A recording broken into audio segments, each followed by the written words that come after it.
Starship, the world's largest rocket, explodes seconds after takeoff. However, Elon Musk's SpaceX says the test launch was a success.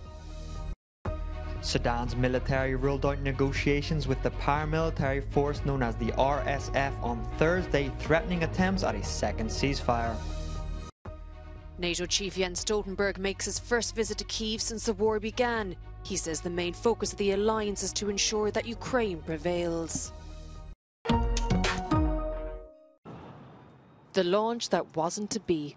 SpaceX's Starship rocket, officially the world's largest, has exploded. After a successful liftoff watched by cheering spectators, the 120-metre stainless steel shuttle burst into flames mid-air, for reasons yet to be determined by the company's engineers. However, SpaceX says it still considers Thursday's mission a success and says Starship experienced a, quote, unscheduled rapid disassembly prior to stage separation.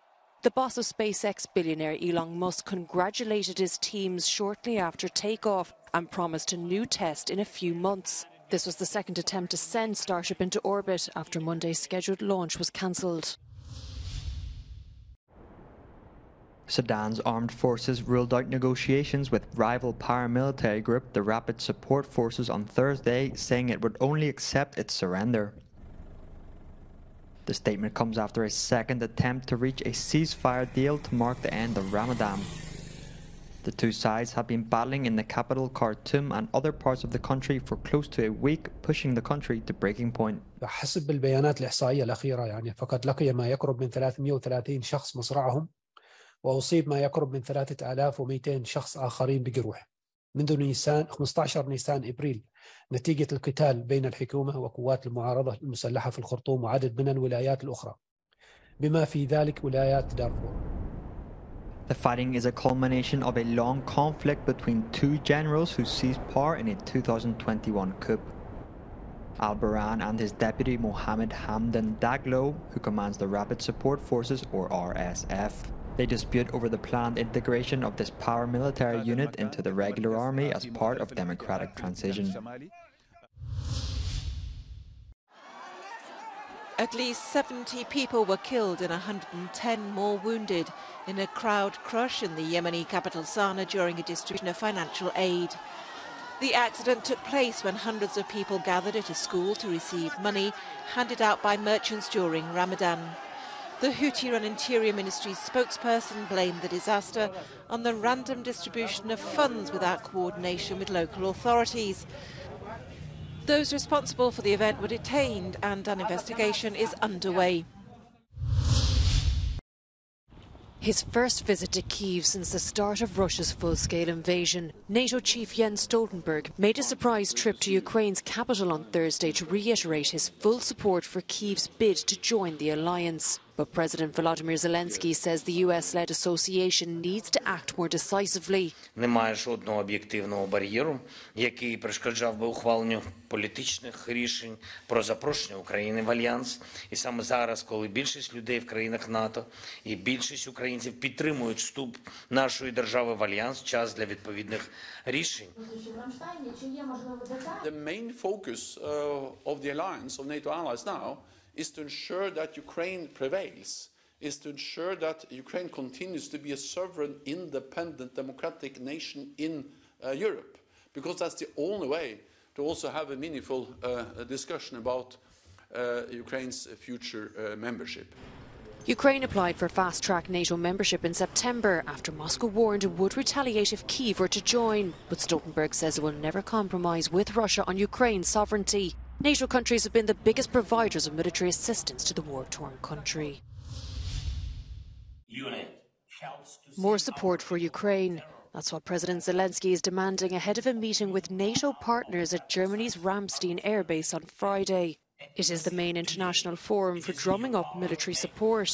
Kiev said it needs more long-range munitions to kick off its spring counter-offensive, warning that any delay means more Ukrainian soldiers will lose their lives. This after Denmark and the Netherlands announced their plan to provide at least another 14 Leopard 2 battle tanks to Ukraine by 2024.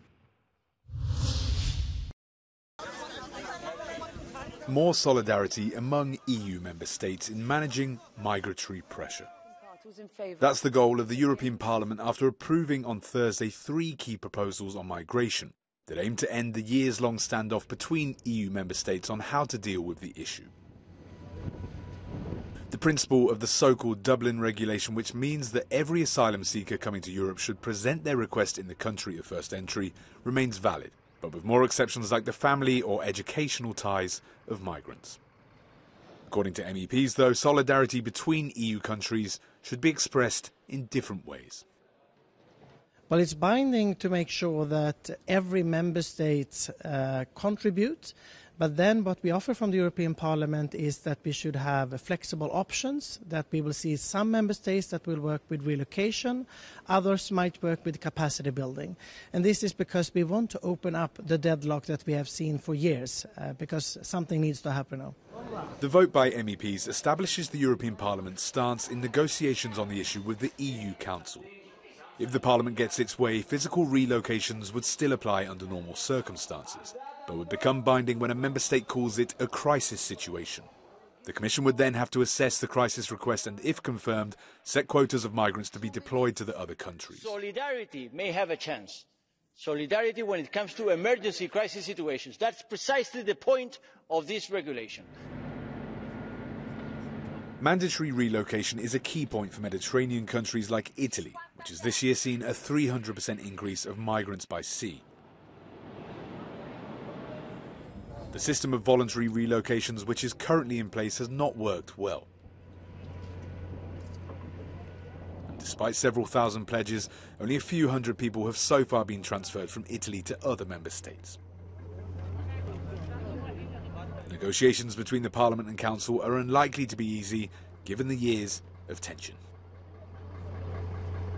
La crainte principale dans la négociation avec les conseils, c'est qu'au lieu de mettre en avant les mécanismes de solidarité entre les États membres dans l'accueil et de l'intégration, on privilégie l'approche sécuritaire qui va mener à une augmentation de la détention et l'accélération des procédures de retour.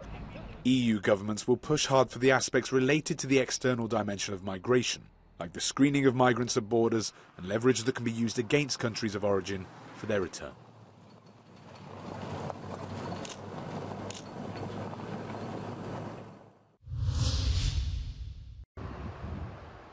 Over 700 flights have been cancelled at Germany's Düsseldorf, Hamburg and Cologne-Bonn airports due to a walkout by security staff. They're protesting the cost of living crisis and demanding pay increases for nights, weekends and public holidays. The trade union Verdi has called on security staff at Stuttgart Airport to join the walkouts on Friday, prompting the airport to cancel all departures. German Rail and Transport Union EVG has also called for a strike on Friday, which is expected to last from 3 to 11 a.m.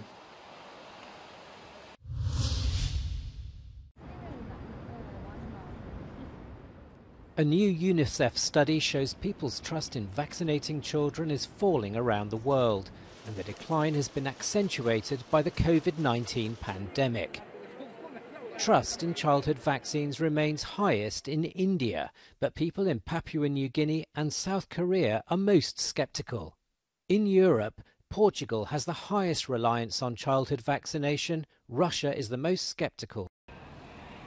The pandemic had a huge impact on public perception of vaccines, largely due to strong anti-vaccine campaigns. The report indicates that between 2019 and 2021, 67 million children received no or only some vaccines, with significant numbers unprotected against measles and HPV.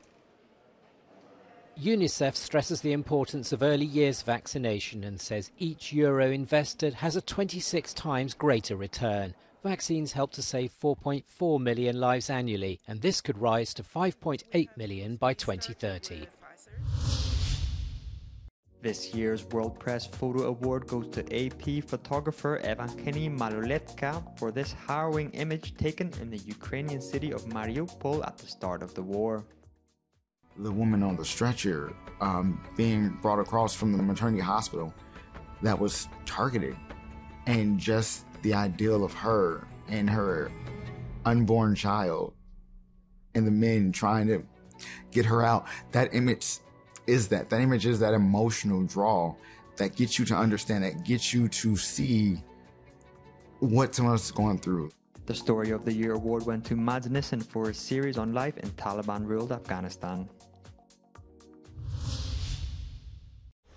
A Texas-born princess has been evicted from a historic villa in Rome that contains the only known ceiling painted by Caravaggio.